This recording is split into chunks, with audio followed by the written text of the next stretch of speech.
estequiometría, relaciones, masa o lo que en libros antiguos llamarían peso, a volumen de soluciones líquidas, es decir, las titulaciones. Esas son las tres ecuaciones de base que hemos deducido para los problemas estequiométricos hasta este momento en lecciones anteriores. La primera es la relación de mol a mol en un problema estequiométrico en el cual conocemos el reactivo limitante y modelamos una situación no reversible. La segunda es la ecuación de identificación del reactivo limitante con las cantidades de sustancia iniciales de dos reactivos. Y la tercera es la ecuación de cuantificación de sobrantes del reactivo en exceso o de faltantes del reactivo limitante para lograr tener una mezcla ideal de reactivos estequiométricos en un problema de reacciones no reversibles. Las tres ecuaciones están dadas para la relación mol a mol, es decir, en cantidades de sustancia, ya sea para la pareja dato incógnita, para la pareja reactivo A y reactivo B, o para el reactivo en exceso que sobró o el reactivo limitante que faltó. Adicionalmente, hemos empleado la definición de la masa molar para poder hacer las relaciones entre cantidad de sustancia y masa, lo que en libros antiguos puede encontrar como peso, pero en la versión en la cual la variable despejada es la cantidad de sustancia. Por lo tanto, siempre decíamos que cuando teníamos que utilizar la masa, reemplazábamos cantidad de sustancia por el cociente masa dividido la masa molar. Sin embargo, dichos cálculos están asumiendo que las sustancias se encuentran puras. Pero, ¿qué pasa cuando no lo están? Pues allí es donde regresan las unidades de concentración.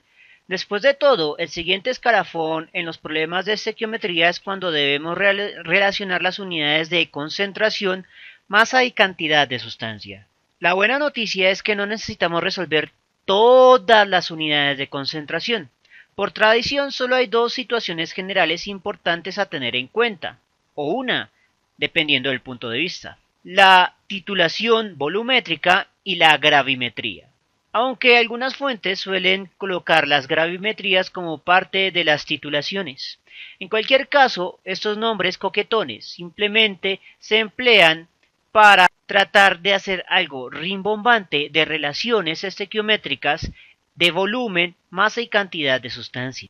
Pues aunque los nombres pueden llegar a ser intimidantes, matemáticamente son solo elongaciones de las ecuaciones básicas de estequiometría, especialmente la relación mol a mol en una reacción no reversible en un problema en el cual no tenemos en cuenta el reactivo limitante, pero vinculando la cantidad de sustancia a unidades de concentración, y para este capítulo, unidades de concentración que contengan la variable volumen, porque entonces no sería relación masa a volumen.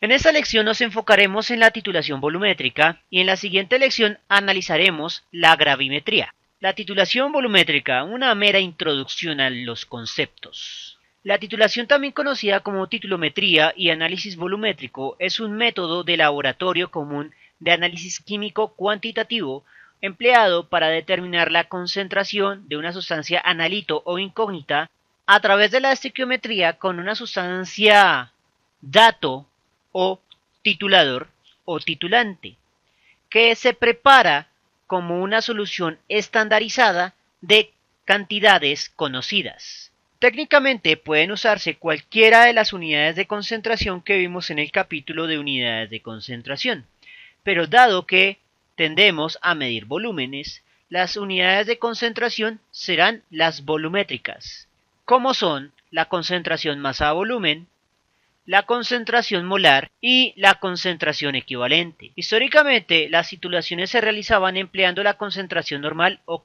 equivalente, ya que facilitaba la aritmética. Pero en la actualidad, la unidad de concentración más empleada en las titulaciones es la concentración molar, ya que ésta tiene las unidades que conectan a la ecuación de estequiometría que contiene cantidad de sustancia con el volumen, pues la unidad de concentración molar es cantidad de sustancia, moles, sobre volúmenes, en litros. Existen varios tipos de titulaciones. La titulación ácido-base, que es la más común, y generalmente la única que se molestan en explicar en los libros de texto. También podemos tener titulaciones redox, la gravimetría dependiendo del punto de vista y las titulaciones complejométricas. No pretendemos explicar el procedimiento experimental porque esta no es una lección enfocada a la parte experimental, sino solo a los principios fundamentales que rigen a las titulaciones. Sin importar el tipo de titulación, la clave radica en encontrar el punto de finalización de la titulación, momento en el cual no deben haber reactivos sobrantes ni faltantes. Tenemos una mezcla estequiométrica, lo cual nos permite ignorar al reactivo limitante y resolver el problema con la ecuación más sencilla. Entonces, el punto de finalización de la titulación debe estar marcado, al menos idealmente. El momento en que llegamos al punto final de la titulación se encuentra marcado por una reacción de color, ya sea porque las sustancias empleadas tienen colores propios que cambian al momento de finalizar la titulación o porque se emplean indicadores de color que nos sirven para marcar ese punto o, en el caso de la fenolftaleína, un punto muy cercano al punto real de neutralización de finalización de la titulación. Modelo matemático, que es en lo que me quiero enfocar en esta lección, pues es una lección teórica. Aunque el procedimiento experimental de las titulaciones es diferente una a otra y a veces puede llegar a ser bastante complejo, con pasos en los cuales hay que calentar, hay que enfriar, etcétera, etcétera, la matemática, por el contrario, es muy semejante entre las diferentes titulaciones. Pues desde el punto de vista matemático tendremos tres tipos de titulación volumétrica. La volumen a volumen, que es la más común, la masa a volumen y la volumen a masa. Adicionalmente, deberá asumirse que las reacciones que operan en estas titulaciones son no reversibles, por lo menos para este capítulo, pues de lo contrario, la complejidad matemática escala rápidamente a niveles en los cuales usted en estos momentos no está preparado, pues requiere los conceptos del capítulo de equilibrio químico. Esas reacciones no reversibles se generan entre electrolitos fuertes, es decir, aquellas cuyas moléculas se disocian completamente en agua, que son la mayoría de las sales, 7 ácidos a saber, el ácido clorhídrico, el ácido bromhídrico, el ácido yodhídrico, el ácido nítrico, el ácido clórico, el ácido perclórico y la primera disociación del ácido sulfúrico. Eso quiere decir que el ácido sulfúrico va a operar como si fuera un ácido monoprótico en su concepto de fuerte. Para explicarlo mejor, miremos la disociación del ácido sulfúrico en su primera disociación. H2SO4 va a perder un hidrógeno o protón. El protón se libera generando la acidez y se genera un segundo ácido, HSO4 de una carga negativa. Ese ion HSO4 o ion hidrógeno sulfato 1 negativo tiene un hidrógeno que también podría disociarse, pero ese segundo hidrógeno no se disocia tan fácilmente y por lo tanto esta sustancia es un ácido débil, mientras que la primera sustancia es un ácido fuerte. Adicionalmente, las bases serán fuertes solo aquellas que han sido generadas a partir de elementos del grupo 1 o del grupo 2.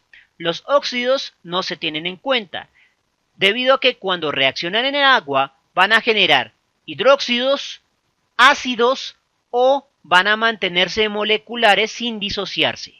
Iniciemos pues con la relación volumen a volumen para reacciones no reversibles, lo cual nos permite emplear la ecuación estequiométrica fundamental para no reversibles que dedujimos en lecciones anteriores. En este caso, la relación estequiométrica tiene unidades de cantidad de sustancia, o sea moles, las cuales deben relacionarse con un volumen, por lo que la unidad de concentración aconsejada actualmente es la concentración molar, que precisamente contiene unidades de cantidad de sustancia o moles multiplicando y volumen en litros dividiendo, siendo en este caso el volumen total de la solución. Cabe destacar que en este caso, como tendremos dos volúmenes totales de solutos diferentes, sí que es conveniente colocar un indicador de identidad de sustancia.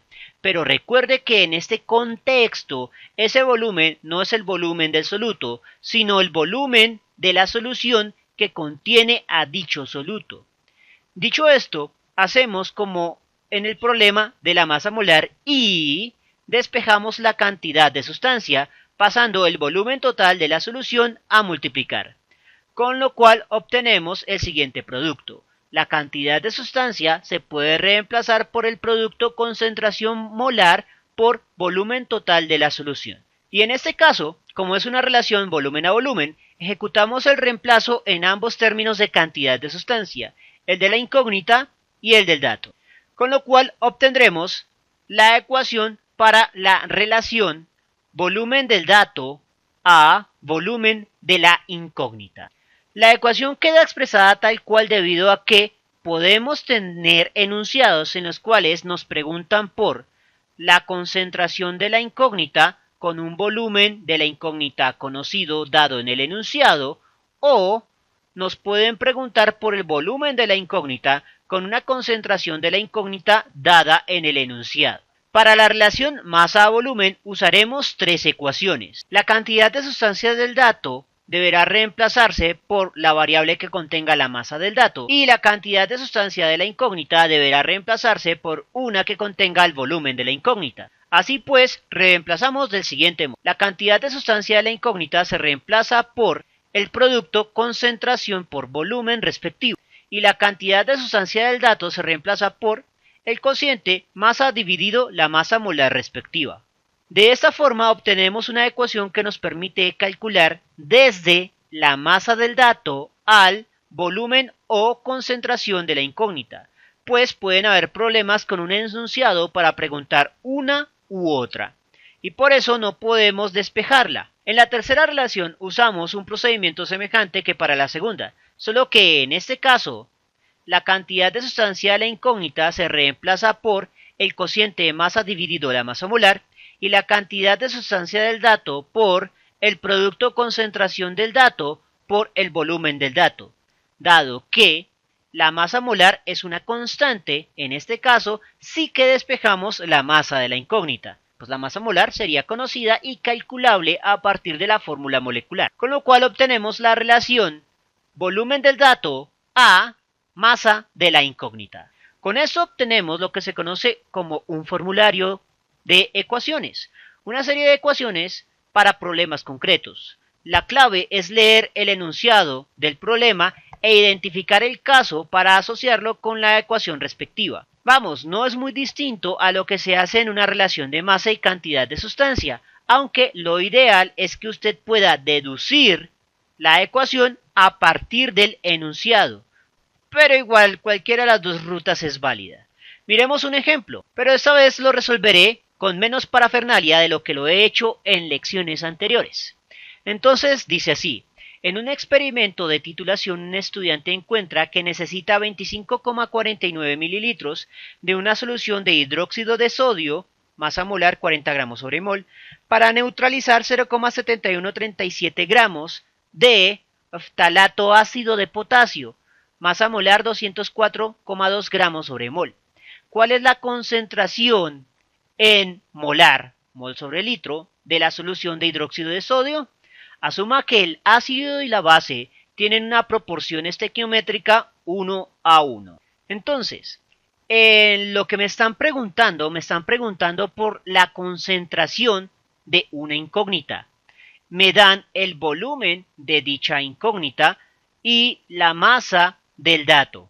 Por lo tanto, este es un problema desde la masa del dato a la concentración de la incógnita. Por lo tanto, emplearemos la ecuación número 2. Como lo que me están preguntando es la concentración de la incógnita, porque me están dando el volumen de la incógnita, voy a despejar la concentración, pasando el volumen a dividir.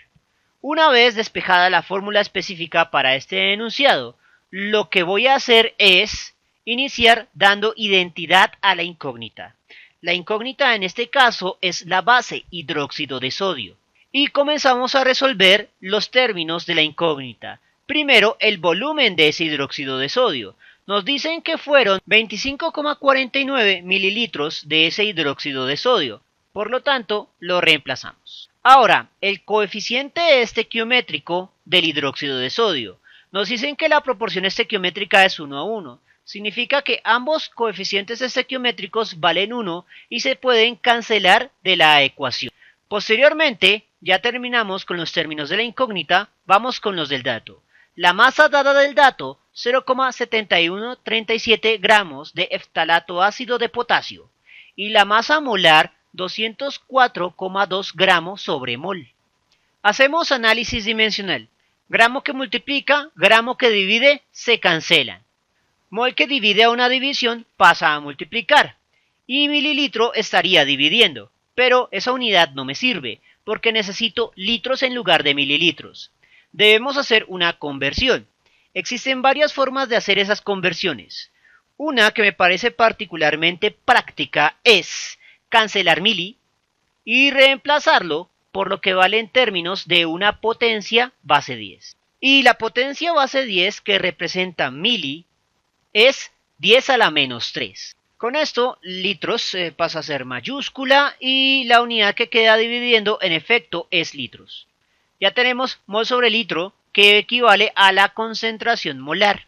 Lo único que resta es operar los valores.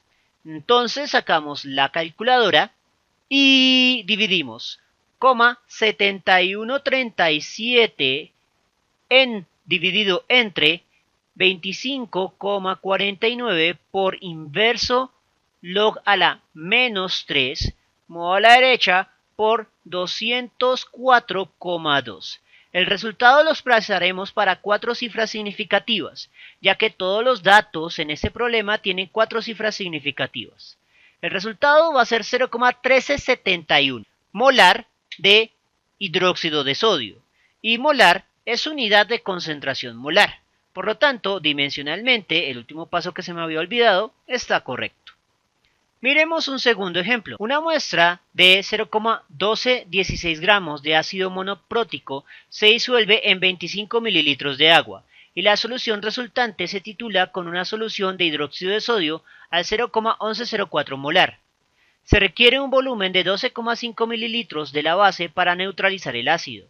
Nos piden calcular la masa molar de dicho ácido y la estequiometría es 1 a 1. Entonces, voy a emplear la tercera fórmula porque la masa molar es la incógnita en este caso. Repasemos lo que nos están dando. Me están dando la masa de la incógnita. Me piden la masa molar, que es lo que voy a calcular. Me dan el radio estequiométrico, que es 1 a 1, y por lo tanto lo voy a cancelar.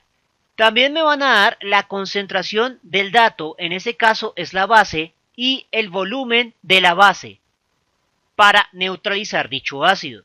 Por lo tanto, hay un término que me sobra y es el volumen en el cual se disolvió el ácido monoprótico. Y hay que estar pendientes de eso. A veces nos dan más datos de los necesarios para resolver el problema. Entonces vamos a ignorar ese volumen de agua. Dicho esto, entonces simplemente es despejar la masa molar de la incógnita pasando el producto concentración del dato por volumen del dato a dividir y expresamos la ecuación de manera elegante, con lo cual ya tenemos la respuesta analítica de este problema concreto. Ahora comenzamos con la identidad de la incógnita, que en este caso es desconocido. Por lo tanto, vamos a dejar como I-ésimo para el ácido. Vamos a necesitar la masa de ese ácido. Vamos a necesitar la concentración de la base que va a actuar como nuestro dato, pero teniendo en cuenta que no podemos reemplazar con la unidad molar, porque entonces el análisis dimensional no sería correcto. Vamos a reemplazar molar por las unidades fundamentales, mol sobre litro. Y estas unidades sí se pueden reemplazar. 0,1104 mol sobre litro. Y el volumen del dato, 12,5 mililitros. Entonces, para el análisis dimensional, vamos a tener que las unidades de volumen no se cancelan fácilmente. Nuevamente, vamos a hacer conversiones. Lo que podemos hacer en este caso son dos opciones. O cancelo mili y lo reemplazo por 10 a la menos 3, o reemplazo litro por 1000 mililitros. Vamos a optar por la primera opción, reemplazar mili por lo que vale en términos de una potencia base 10 Por una razón. En ese caso, la potencia quedará en el mismo renglón de la división, lo cual nos facilita introducir los datos a la calculadora. En ese caso ya tenemos litro que divide a una división que se cancela con litros que divide. Las unidades que sobreviven son gramo multiplicando, mol dividiendo. Y gramo sobre mol son en efecto las unidades de una masa molar. Por lo tanto, dimensionalmente vamos bien. Lo único que resta es operar los valores. 1216 divido abro paréntesis, 1104 por 12,5 por inverso log a la menos 3. El resultado lo vamos a expresar para tres cifras significativas, ya que el término con menos cifras significativas tiene 3 cifras significativas, mientras que los otros dos términos tienen 4 cifras significativas. El resultado, por lo tanto, será de 88,1. Por lo tanto, ese ácido monoprótico tiene una masa molar de 88,1 gramo sobre mol. Miremos un último ejemplo. ¿Qué volumen en mililitros de una solución de hidróxido de sodio al 0,203 molar se necesita para neutralizar 25 mililitros de una solución de ácido sulfúrico al 0,188 molar? Evidentemente nos dan dos concentraciones y un volumen, y necesitamos hallar el otro volumen. Por lo tanto, es una relación volumen a volumen, en la cual me están preguntando por el volumen de la incógnita. Por lo tanto, voy a pasar la concentración de la incógnita a dividir. Lo voy a pasar dividiendo a la otra concentración para ver que se forma un cociente de variable semejante con unidad semejante, pues en el enunciado las dos concentraciones tienen la misma unidad, molar, y por lo tanto se van a cancelar implícitamente. En el segundo paso vamos a dar identidad a la sustancia incógnita. En este caso la incógnita es el hidróxido de sodio. Y procedemos a resolver los términos de la incógnita primero. Entonces el coeficiente estequiométrico de la incógnita hidróxido de sodio en la ecuación es 2, adimensional. La concentración molar de la incógnita es la concentración del hidróxido de sodio, 0,203. Una vez terminados con los términos de la incógnita, vamos con los del dato. El dato es el ácido sulfúrico. El coeficiente estequiométrico del ácido sulfúrico no está dado en la ecuación, por lo tanto asumimos que vale 1. La concentración del ácido sulfúrico 0,188 y el volumen empleado de ese ácido fue de 25,0 mililitros. Como cancelamos implícitamente las unidades de volumen, la única unidad de entrada es mililitro, unidad de volumen, justo la variable que pretendemos calcular y la unidad de volumen en la cual nos pide el enunciado hacer el cálculo. Por lo tanto, lo único que resta es hacer la parte numérica. 2 por 188 por 25 dividido entre 203, porque el 1 no afecta en multiplicaciones y divisiones. El resultado será de 46 mililitros. Bien, eso es todo por el momento. En la siguiente lección analizaremos la estequiometría de la gravimetría. Si les gustó el video, no olviden suscribirse, darle like y especialmente compartirlo. Eso mantiene vivo a este canal y nos vemos en una próxima oportunidad.